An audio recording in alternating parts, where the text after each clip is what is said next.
Keith Pitt, right on cue there. Do you think the banks, including CBA, are just on a woke frolic, or are they following the money? Laura, I think that's a complete crock. And in fact, I think it may well be unlawful. Now, what I'm seeing across industry is, there's no rhyme or reason to this. It's not just about thermal coal, they're attacking metallurgical coal as well. You need that for steel making for many decades, and you need thermal coal for energy for many decades as well. And where there are offers from Australian banks, and I got this tip just yesterday, they're asking for interest rates of some 14%. So I know where the money is, Laura. They're making it out of our resources sector. Indeed, but also the banks have shifted in the last 2 years. They're not doing this because of a social conscience per se. They're looking at the futures, aren't they? Looking at the future and looking at where the stable investment is. Well, as I said, that's completely untrue. If it was, they'd be supporting met coal. If that was the issue, they certainly wouldn't be offering mortgages to workers in the thermal coal sector to pay for their houses. I haven't seen them withdraw from those markets. They're about making money. Indeed, but it can't just be down to, the Commonwealth Bank employs hundreds of thousands of people, banks across the sector do. It can't be just down to making a social conscious point about this. They have whole teams of economists and investors, and you're saying that they're wrong. But this is the point I'm making. If that was true, they'd be supporting the met coal sector. They'd support CCS. They'd support Australia's gas industry. And that's the exact point, Laura. This is an ideological frolic. Once again, I'm not sure that it's lawful. And thirdly, the government of the day determines domestic policy. If it is up to superannuation funds and financial providers like banks, why have a government? I think this is an attack on our national sovereignty. It's up to our governments to make decisions, and the government of the day is elected by the Australian people. It's not elected by the United Nations. It's not elected by banks. And shareholders, the last time I checked, they're about getting returns for their investment. Yeah, but it's not. We don't go to the government to get loans for our mortgages. We go to the banks, so they have a lot more power here than you're suggesting. And this is why the CBA has also shifted, representing hundreds of companies, including companies in the resources sector. Are you just pulling down the shutters here and covering your ears, not wanting to hear where it's all going? And yet, Laura, the Commonwealth underwrites those banks in Australia, provides security, ensures that their customers won't miss out. There is a significant role for the government in terms of regulation of our finances. And once again, I just come back to the facts. The facts are that our demand for coal is increasing. There's record prices.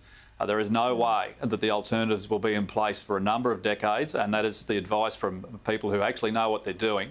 Whilst this is all about feelings, it's not about facts. But it's not. But they're not saying that. They're planning for the future. So, is there any circumstances in which you, Keith Pitt, will support zero net emissions?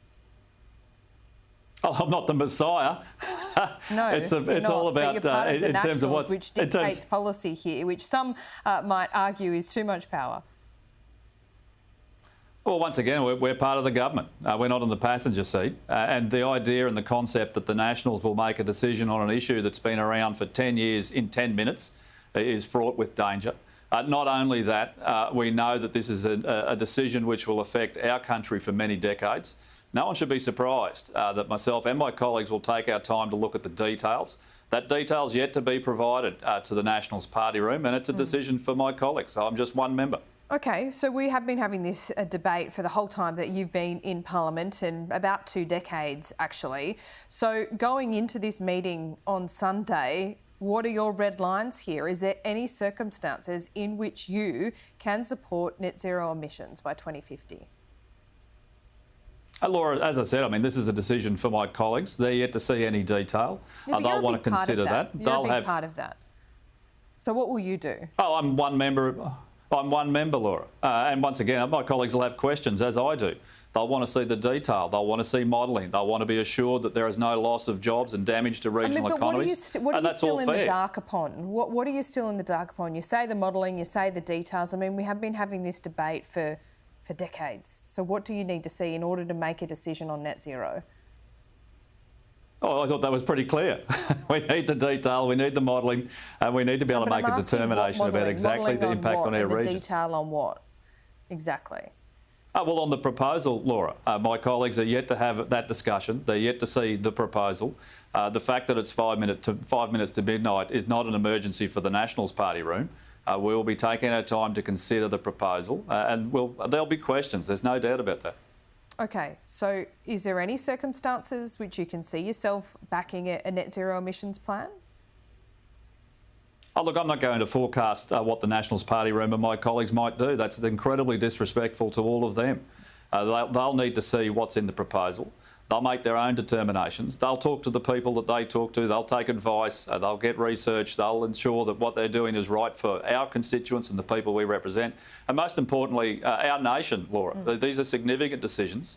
They won't be made in 10 minutes. Do you have faith that Barnaby Joyce can actually land a deal here? Oh, well, Barnaby's the leader, but just like me, he's not the Messiah. This is about talking to our people and welcome to democracy.